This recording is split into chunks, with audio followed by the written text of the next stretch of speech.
शुभ आशीष छात्रों।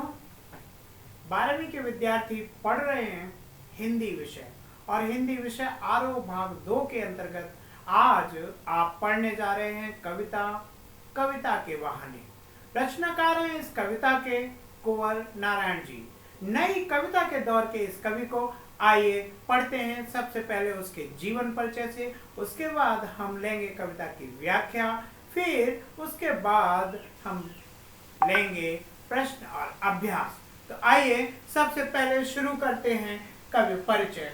19 सितंबर 1927 को जन्मे कवि कुंवर नारायण सिंह।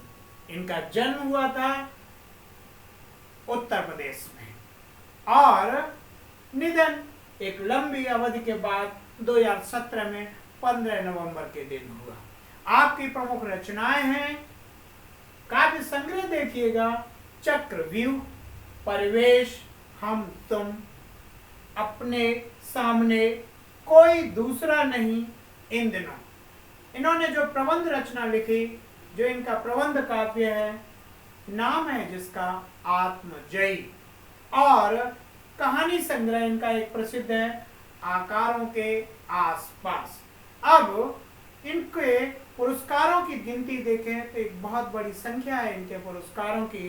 देखिए पुरस्कार इनको जो मिले: साहित्य अकादमी पुरस्कार, कुमारन आशान पुरस्कार, व्यास सम्मान, प्रेमचंद पुरस्कार, लोहिया सम्मान, कबीर सम्मान, ज्ञानपीठ पुरस्कार और इन्हें पद्म भूषण भी मिला।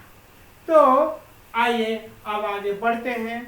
साहित्यिक परिचय यानी इनकी साहित्यिक विशेषताएं, इनकी रचनाओं की साहित्यिक विशेषताएं। देखिएगा, जब हम इनकी रचनाओं की साहित्यिक विशेषताएं देखते हैं तो संवेदना पक्ष को देखते हैं और शिल्प पक्ष को देखते हैं। सबसे पहले देखते हैं संवेदना पक्ष। इनकी कविताओं में राजनीतिक चेतना है। इनकी कविताएं अवसरवादिता, जातिवाद, हिंसा, भ्रष्टाचार आदि का खुलासा करती है।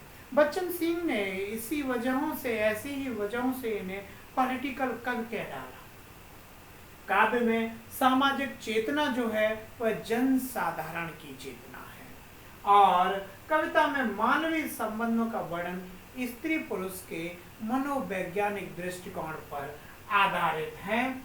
अब इनका शिल्प पक्ष देखें तो भाषा इनकी सहज सरल है। पांडित्य या विद्वता दिखाने के प्रयास नहीं किए हैं और संस्कृत निष्ठ शब्दों के साथ साथ बोलचाल की उर्दू भी आ गई है।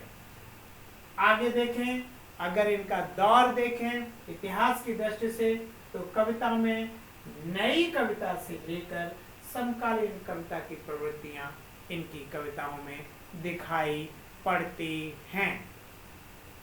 चलिए, शुभ दिन।